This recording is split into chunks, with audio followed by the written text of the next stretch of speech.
жылдағы баланың тіршілігінің ең есте қалатыны бірі қозы бағу.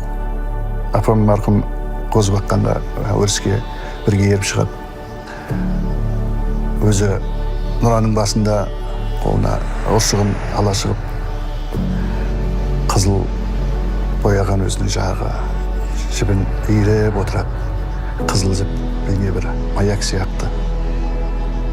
Сол апа марқұм отыратын Нұраның төбесінде қызғалдақ пен сарғалдақ көптеп өседі.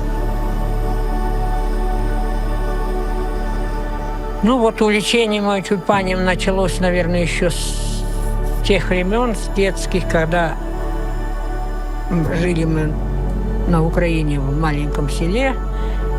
И диких тюльпанов у нас не было, как диких не было, так и сортовых тюльпанов не было. И вот первые мои тюльпаны — это те, которые мама вышивала. Вот мама у меня была любитель, мастерица. И вот она вышила, не знаю уж где она, эти разноцветные тюльпаны.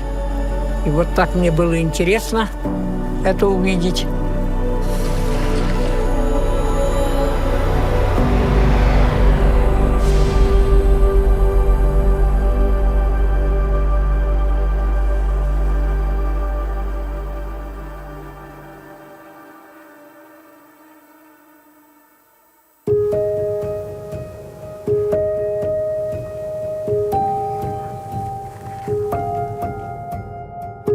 Мен қарапайым қазақ.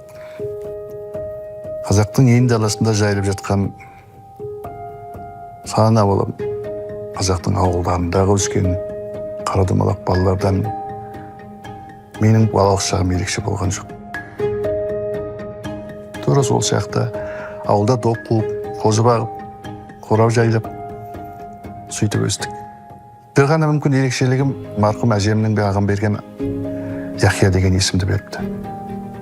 Білімге, ғылымға құштар болсын дегендігі ма, сол есіммен әжем марқұм бергенде кішкентайымнан кітапқа әуес қылып, әріп тануды 4 жасымнан үйретіп, менің қоршаған ортаға, өмірге деген ерекше әуес қойлық бүйтіп, қызығушылық танытуымды қолдап жүретін.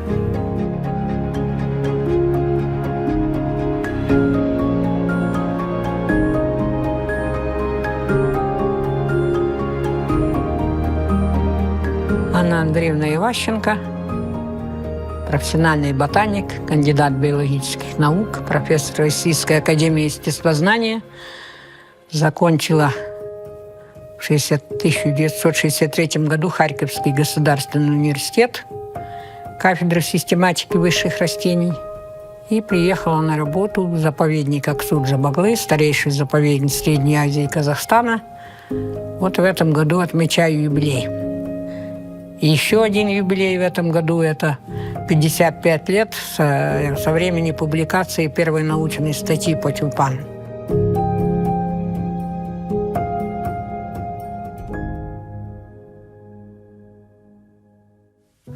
Жылдардың басында әке-шешеміздің, апамыздың батасын алып, отбасымен бірге Англияға көшіп, сол жақта жұмыс істедім, сол жақта тұрдым. Англиядағы бір ерекшелігі, олардың алдындағы есігінің алдында кішкене бағына, қолдарынан келсе, сол жерге гүл егіп, шөп егіп, өздері сонымен айналысып жүріп. Сол бір күні менде бақтарға сататын көмір дүкендерінен, сауда орталықтарынан жауқазының жуасын сатып алып, өсіріп, бақшама ексем, ерекше күтімді қажет етпейді, ерекше топырақты қажет етпейді. Тек қана құрғақ болып тұрса, өсе беретін керемет гүл екен. Бір күні сол өсіп тұрған кездегі жаңағы жауқазының, голланд жауқазының иісі балалық шағымда есіме түсті. Әдетте елде қатты сағынбай жүрген кездегі сол бірақ гүлдің жауқазының гүлінің иісі қатты сағындырды. Елге деген бір ностальгиялық сезімдерді оятып, жүректің түбінен әдемілігіне қызығып, ары қарай зерттей түскім келді.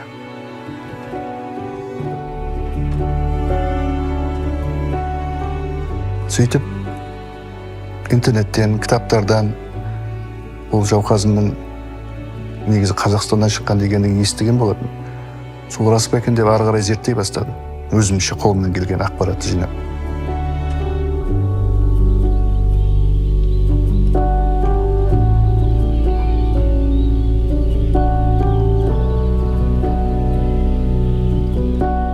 Казахстан, мы всегда говорим, что это родина тюльпанов.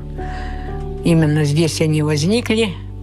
Это дикие тюльпаны, которых сейчас в Казахстане насчитывается по максимуму 44 вида. Казахстан самый богатый по числу дикорастущих видов. Вот многие считают, что Голландия – родина тюльпанов, а на самом-то деле в Голландии ни одного дикого тюльпана-то нету. Голландия – это родина многих сортов. Я всегда объясняю, что надо различать понятие сорт и вид. Вид – это дикое растение, которое создала природа, а сорт – это то, что создал человек. Первые скульптурные сорта были именно получены от тюльпана Шренка, который распространен широко в Европе, от Крыма и Приазовья, при Черноморье, и по всем степям, через Приволжские степи, и ареал его заканчивается у нас в районе наших центральных степей, в районе Астаны. По классификации сортовых тюльпанов существует 15 классов культурных тюльпанов. И вот из этих 15 классов 3 класса потомки наших казахстанских тюльпанов. Это класс тюльпана Грейга, класс тюльпана Кауфмана и класс тюльпана Шренка. Дюк-Вантоли – это эта группа. Ну и потом есть еще дикорастущие, класс дикорастущих, где все остальные. Всегда подчеркивалось то, что именно предки наших тюльпанов стали прародителями этих сортов. И название вида, вот у Лефебра был сорт Алмата. И это вот подчеркивает, что даже те зарубежные селекционеры, которые хвастаются тем, что у них родина, но дело в том, что они понимают, откуда это взято все, и отдается дань благодарности стране, из которой они эти тюльпаны получили.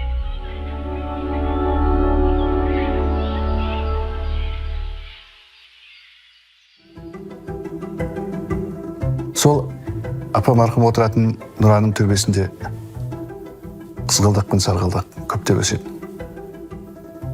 Біз оны кейіннен барып зерттеп жүргенде оның ғылыми аты бар екенін, ақ бәйшешек дейтініміз ол бузе қызғалдақ екен деген. Ал сарғалдақ дейтініміз Варшавский жауқазын екен деген кейіннен барып біліп жүрміз ғой. Ал біз үшін ол далада өсіп жатқан кәдімгі жабайы гүлдер. Көктемде, наурызда қар енді, күннің енді қыза берген кезде, сол кезде гүлдейтін гүлдерді біз жұлып алып, аналарымызға, апаларымызға сыйлайтынбыз. Қайдан білейік біз ол гүлдердің қаншалықты құндылығы екен. Сол Нұра әлі күнге дейін бар, бірақ оның үстінде сол бәйшешектер, ол қызғалдақтар, ол жауқазындар жоғалып кетті. Білмейдім, ол жайылып жүрген малдың жеп кеткеннен кейін бе, болмаса адамның жұлғаннан кейін бе, не себептен екенін енді әлі толық зерттеліп бітпеген, бірақ дегенмен де ол жауқазындар қазір жойылып бара жатыр. Бұрынғыдай қызарып, сарғайып, ағарып, төбенің басын, Нұраның басын жайқалып жататын гүлдер қазір жоқ.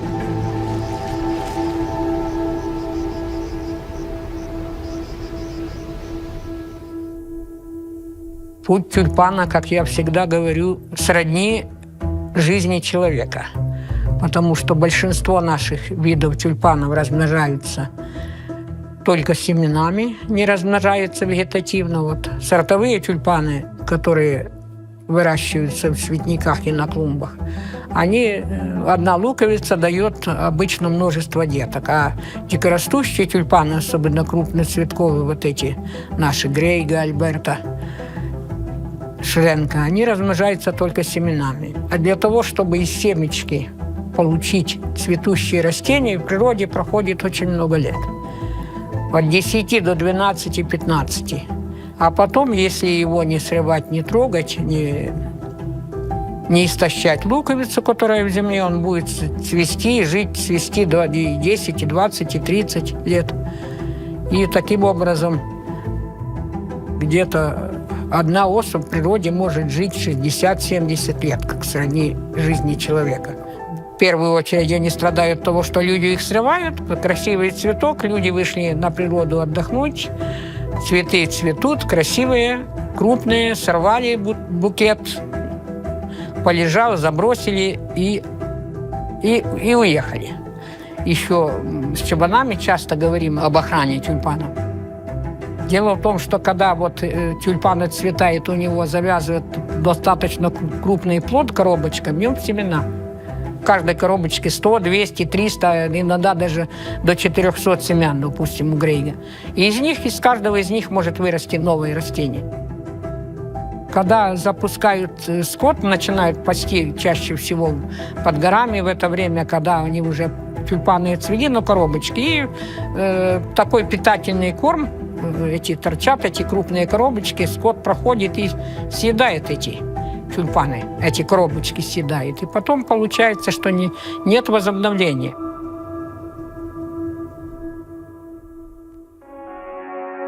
Сол жауқазындарды өсіріп, туралы ақпарат жинап жүрген уақытымда сол менің бір хоббиім айналды.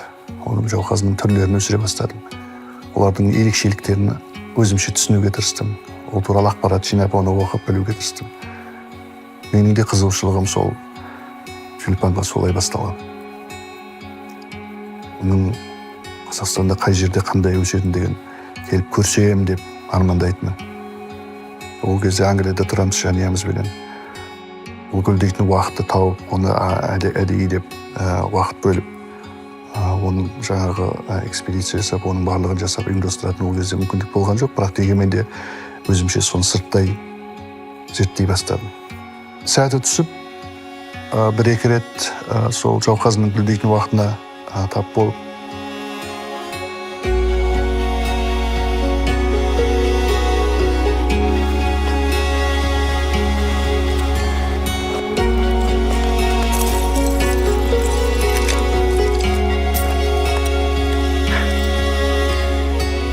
ух ты, запах у них вообще обалденный.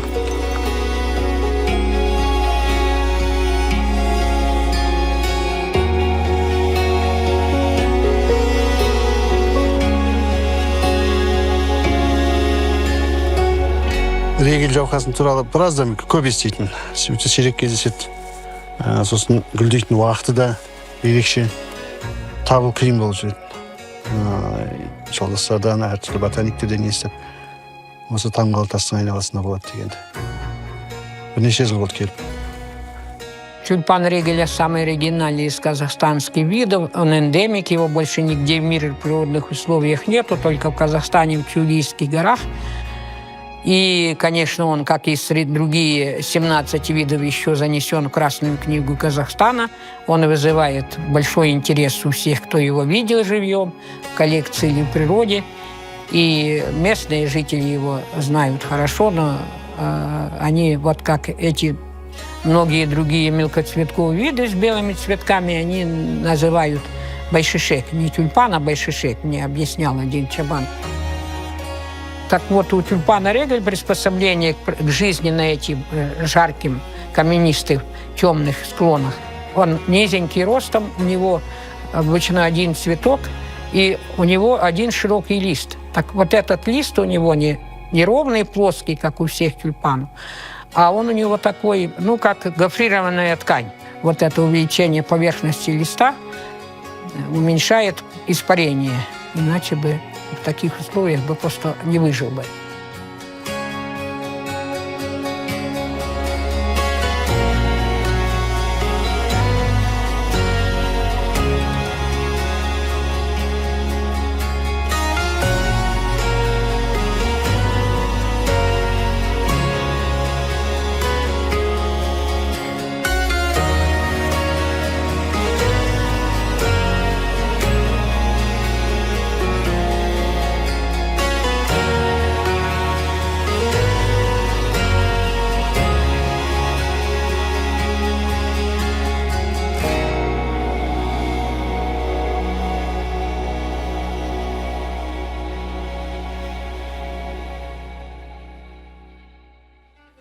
Қазақстандағы мүмкін тұңғыш киномеханик әйелдердің бірі болса керек апамыз. Жас кезінде өзі көріп, үйреніп, сертификатын алып, ауылдағы клубта кино қоюды үйреніп алған. Одан кейін менің әкем Жаңабайда сол киномеханик мамандығын таңдап, өмір бойы сол салада жұмыс істеді. Сол себептен болар біздің үйде ылғи жағы кинопленканың иісі болады. Сол әкеміз бізге кішкентай кезімізде фотоаппарат алып, сол фотоаппаратпен суретке түсіруге әуес қылды. Сондықтан болар менің жағы фотосурет арқылы көрген бір өзіңе әсер қалдыратын құбылысты, сондықтан өзіңе бір сақтап қалғым келеді. Сол себептен мен көбіне пейзаж суреттерді түсіргенді ұнатамын. Фотоаппаратымды арқалап бос уақытымда сол түсіруге тырысатынмын. Сол менің жауқазынға қызыққан хоббиімменен, фотоөнерменен хоббиім екеуі бір сәйкес келіп, өктем кезінде ыңғайы келсе жауқазындарды түсіруге дала кезіп еткім келеді. Менің ең үлкен хоббиім сол.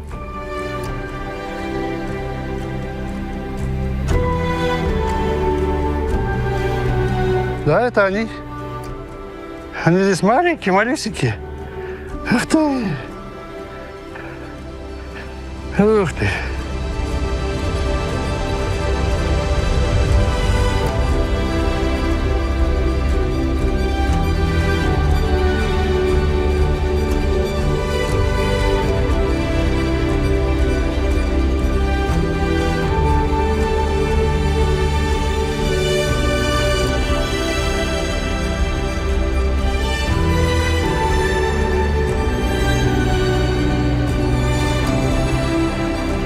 Бұл жерінде бір ерекшелігі болып тұрған. Не астында минерал бар ма? Не күннің қызуының ерекшелігі осында түсе ма? Тек қана осындай арал-арал болып ерекше көбейіп өсіп жатыр. Керемет. А вот тюльпан Лемерса, вот его не было, известно. Потому что он растет, вот узкий эндемик растет на этих склонах в Машате, на отдельных местах, конгломератовых участках. И цветет очень рано, просто туда не попадали. Я вот прожила 22 года в Аксу-Джабалы, там в 100 километрах или 70 километрах, но я в это время там не была, мы привязаны были к территории заповедника. Так что надо попасть в нужное время, в нужное место. И потом надо знать вид.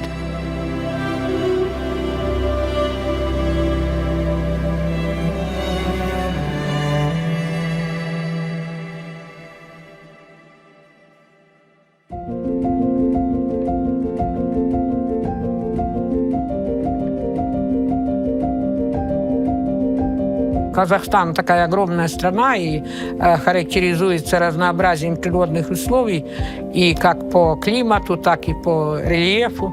Это равнины, это лесостепь на севере, потом идет степная зона в районе Астаны, потом идет полупустыня, потом пустыня и потом горы, которые окаймляют территорию Казахстана от Алтая и практически до Кызылорды.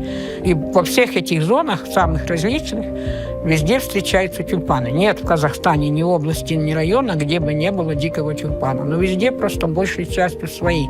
На равнинах это свои виды, в пустыне это свои виды, в горах это свои другие виды. Так вот, самое большое разнообразие сосредоточено именно в горах Южного Казахстана. Те, которые являются центром происхождения, они же являются и центром разнообразия. Это вот территория Туркестанской, Жамбылской и части Алматинской области, где больше 20 видов сосредоточено. На территории каждой из этих областей там 15-17 видов зафиксировано. В то время как, допустим, вот на равнине это 5-6 видов. Так вот, получается, что от равнин до предгорий на песчаных почвах, на равнинах песков это тюльпаны Борщева, Лемона, Бема при Южном Прибалхашье. И поднимается до 3000 с лишним, до самого верха.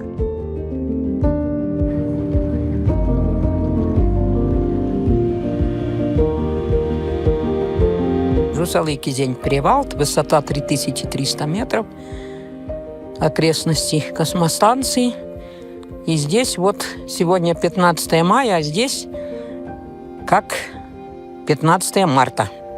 Весна, самые ранние первоцветы. Снег недавно сошел, и здесь цветет самый высокогорный тюльпан, разнолистный тулипа гетерофила. Очень своеобразный тюльпан, он особняком стоит от всех других тюльпанов. И вот у него такая своеобразная форма цветка, он немножко поникающий, и узкие лепестки. Вот уже листочка 2. И вот он, наружные, лепестки наружные коричневатые, но весь узенький все равно этого. А вот его плодик, смотрите, прошлогодний. Видите, какой у него плодик? У тех других тюльпанов широкие коробочки, а этого узенькие. И семена не плоские, а угловатые. Но это особое. Так, это что-то еще непонятное. А, канит, наверное. Да, канит круглолистный, прошлогодний. Такой остепненный склон. Злаки сухие еще спят, после зимы не проснулись. А тюльпанчики живут. Живут, цветут и радуют душу. Чем наши горы хороши, что можно за 1 час все пояса проехать и увидеть все. От пустыни и до самого альпийского пояса.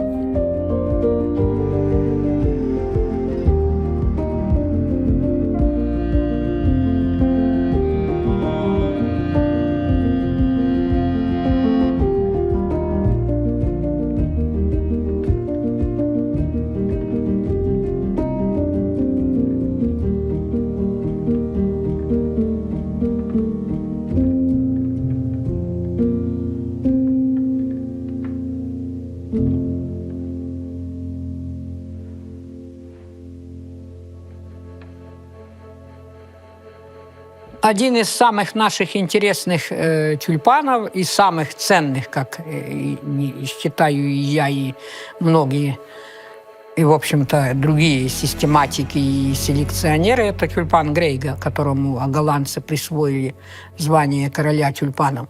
Из него выведено несколько сотен сортов, то, что составляет практически 5% от всего сортового разнообразия. Это самый крупный тюльпан, самый крупноцветковый, и у него еще очень оригинальные листья. На листьях бордовые пестрины, он красив не только в цветках, но и в листьях. И ареал его достаточно широкий в пределах Казахстана. Он встречается еще на прилегающих территориях Узбекистана и Кыргызстана, но основная часть ареала расположена в Казахстане. Так вот этот вид, он был описан только в 1870 году, был описан Регелем по сборам из наших гор, из Каратау. И уже через 7 лет ему голландцы присвоили диплом первоклассного сорта. Они, как увидели этот дикий вид, не надо было с ним ничего делать. Это бери и выращивай, потому что это крупноцветковый до 10, 12, 15 сантиметров лепестки. Так вот, очень интересная особенность. На юге Казахстана, в Жамбылской области, в частности, есть места, где этот вид встречается на пшеничных полях, растет. И это говорит о том, что луковица его достаточно глубоко расположена, и при распашке она не повреждается, а просто пласты переворачиваются, и на следующий год тюльпан опять цветет.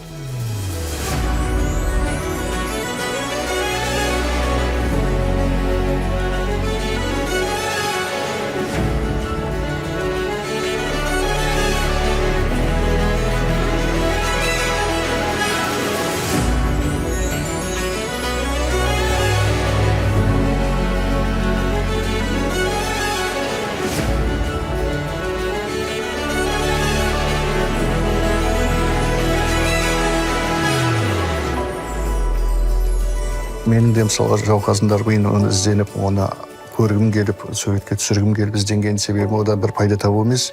Сол туралы ақпараттарды, мағлұматтарды жинау, сол туралы жинаған адамдардың басын бірге қосу, соны тарату. Егер менің хоббимнің арқасында жиналған ақпараттар, суреттер, мағлұматтар егер басқа біреудің кәдесіне жарап жатса, онда керемет емес.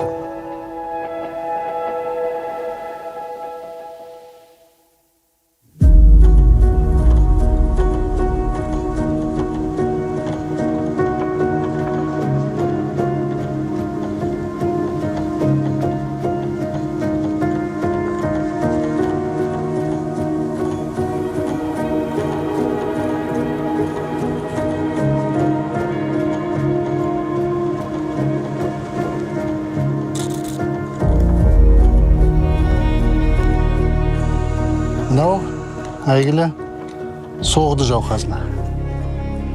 Соғды жауқазына деген ғылыми атауы. Қазақта бұл бәрібір бәйшешек дей береді. Қазақстанда Маңғыстау облысында кездеседі. Негізі Қарағымда, Қызылордада, Түркменстанда өсетін әдемі нәзік жауқазындардың бір түрі. Көру үшін қаншама жылдан бергі арман ақыры мінекей орындалып, самолетпен ұшып, жолмен жүріп қанша 1 сағаттай, 1,5 сағаттай келіп отырмыз. Менің жағдайымда сол жауқазындарды ары қарай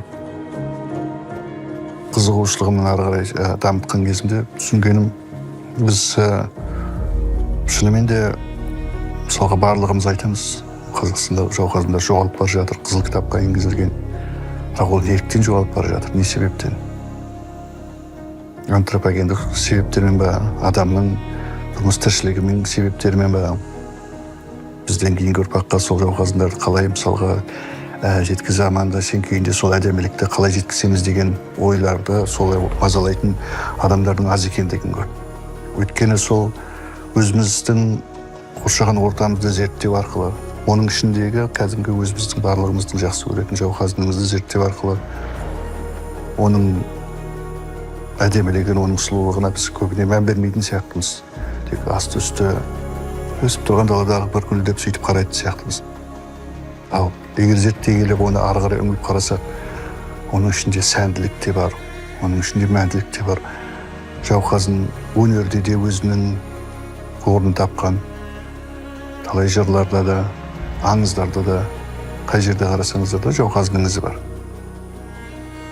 Бұл жерде биологиялық тұрғыдан, этнографиялық тұрғыдан, өнер тұрғысынан, сурет тұрғысынан, бизнес тұрғысынан, қай жағына алып қарасаң да ол зерттеуге өте бір ыңғайлы объект сияқты. Өйткені біздің даламызда өскен, қазақтың жеріне өскен деп айтуға келген кезде барлығымыз дауыс толтырып айтамыз, ал іс жүзінде ол туралы оны зерттеп, оны ары қарай дамытып, ол үшін өздерінің үлесін қосып жатқан адамдардың аз екендігіне көзім жетті.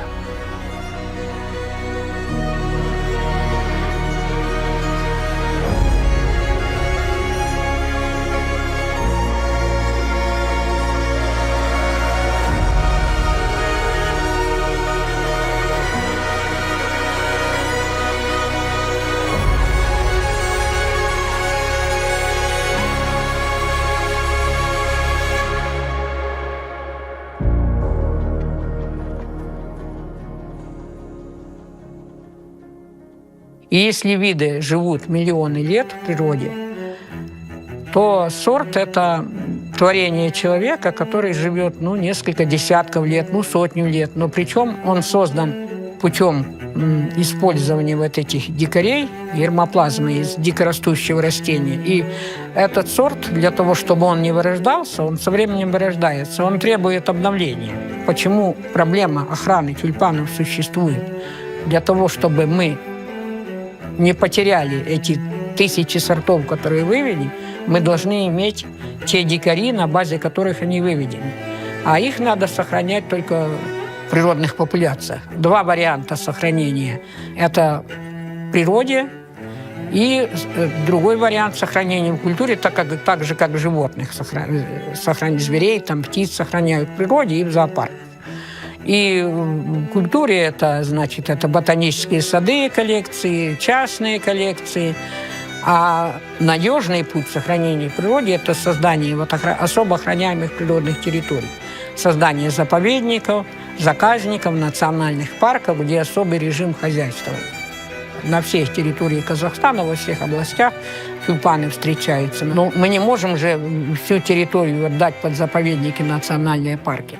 Но нужно разрабатывать отдельные даже такие режимы использования пастбищ, что допустим, тюльпан Регаля, он цветет очень рано в марте, в апреле, в конце апреля у него эти плоды, и в начале мая они уже созревают. И все, созрели, рассыпались и плодоносили. Поэтому даже просто режим выпаса, не выпасать в это время. Жауқазынды қорғау туралы тақырып ол да бір күрделі, оңай тақырып емес, өйткені ол жауқазын біздің қазақ елінің жерінде, барлық жерінде кездеседі. Алтайдан Каспийге дейін, Сібірдің ормандарынан Алатаудың өктеріне дейін барлық жерде Қазақстанда 40-тан астам төр өседі. Ол жердің барлығын қоршап жауқазынды өсіру үшін қорғаудың мүмкіндігі ол мүлде жоқ. Сондықтан да оны қорғаудың бірден бір жақсы жолдарының бірі ол туралы ақпаратты, ол туралы зерттеуді ары қарай ұлғайту сияқты. Егер біз мысалға мектептегі ботаника пәнінен неге сол жауқазынның ерекшеліктерін оны зерттеп, неге соны насихаттамасқа, тіпті мысалға биология пәнінде оқушыларды неге соны табиғатқа алып шығып, сол гүлдердің қалай өсетіндігін көрсетпеске, сол кезде оның өсіп тұрған гүлдің біздің өзімізбенен, әрқайсымызбенен байланыстыра аламыз, өзіміздің өмірімізбенен, өзіміздің тәжірибемізбен байланыстыра аламыз. Оның тарихтағы ізін, өнердегі ізін, ауызекі сөздегі ізін, оның барлығымен бүйтіп байланыстыра алатын болсақ, бізде бір өзімізде бір ерекше бір құндылық пайда болады. Ол жауқазын туралы. Ол құндылығы бар елде, ол ортада оны гүлді қастерлеп, оның ортасына бір ерекше ықыласпен қарап, оны қорғау деген бір түсінік пайда болады деп сенемін. Ал егер ондай түсінік бар жерде, оны бейберекет гүлді жұла беру, болмаса ол жерді жағыда бір қорғау деген бір адамда бір ниет болса, онда мен ойлаймын, онда жауқазын онда жойылып кетпейді деп. Онда біз сол лен даламызда жатқан әдемі гүлді ары қарай өзіміздің ұрпақтарымызға аман-есен сақтап, соларға бүйтіп, оларға да тамашалау үшін, оларға да қызықтау үшін қалдырып кету мүмкіндігі бар деп ойлаймын.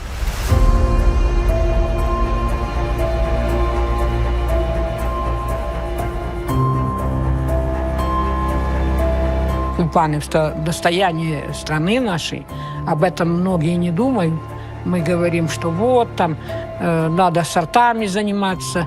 Я всегда говорю, что выведением сортов, занимаются, может быть, надо заниматься. Но дело в том, что я считаю, что мы уже не перепрыгнем голландцев, которые занимаются этим 400 лет.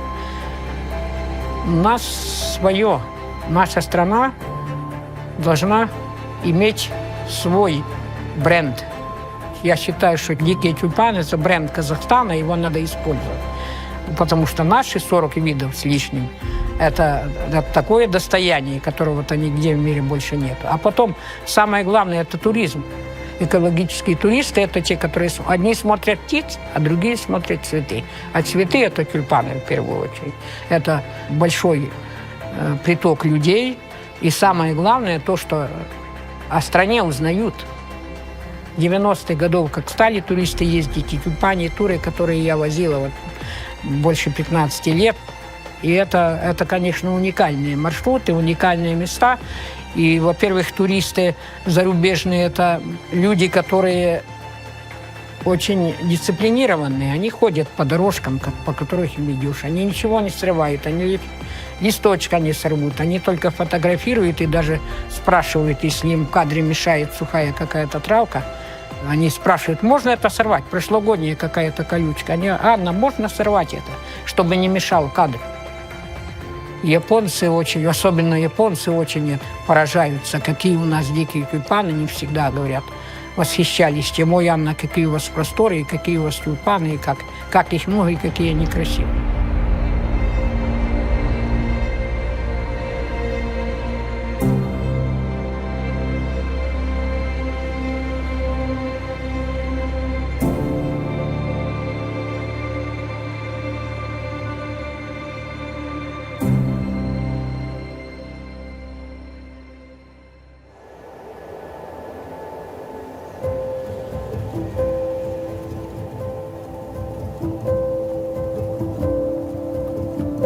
Біздің мына қазіргі келіп отырған жеріміз Қорқыт бабаның басына қойылған мына жерде ескерткіш кесене, сол кесененің жанында қоршалған ортада мінекей мал жемейтін жерде әдемі болып өсіп тұр.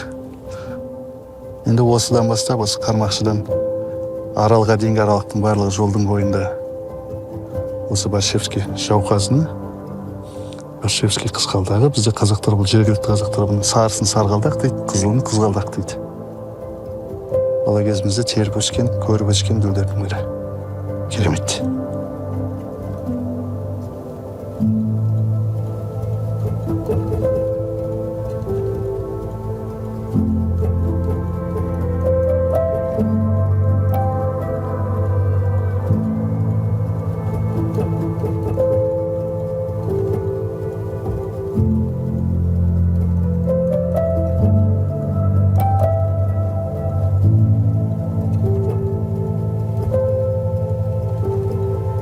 Менің Англиядан Қазақстанға қайтып келген себептерімнің бірі осы Жауқазындағы жаңағы ортасын, соны суретке түсіру, соны ары қарай білсем деген ойменен келгенмін. Бұл қызықтыру арқылы басқа адамдарменен әңгімелесу арқылы олардың да қызығушылығы бар екендігі, оны бірге ары қарай дамыту арқылы оның бір құндылық қалыптастыру керектігі туралы бір ойлар туындап жатыр. Естеріңізде болса, Сұлтан Бейбарыс туралы, қазақтың осы Қыпшақтың даласынан шыққан Мысырдың патшасы болған аңыз бар, сол аңыздың желісінде фильмдер түсірілген. Соңында Сұлтан Бейбарыс патшалығын тастап Қыпшақ даласына келіп, жерден бір уыс жусанды алып иіскеп тұрып, бір керемет бір соңында фильмнің сол момент деп деді ғой.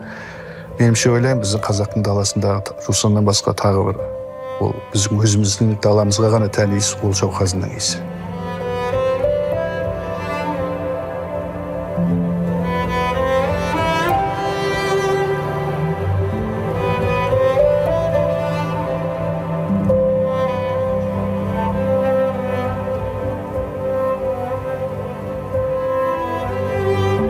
Вот мінекей Қайран апамыздың біздің жатқан жері.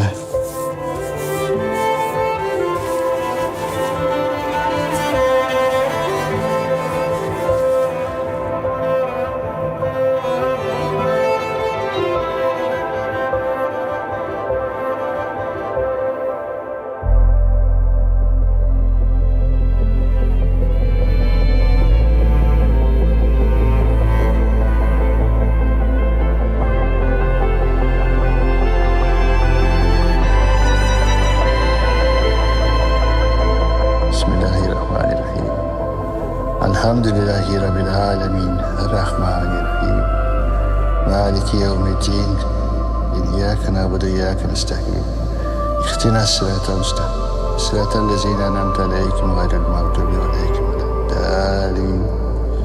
Bismillahirrahmanirrahim.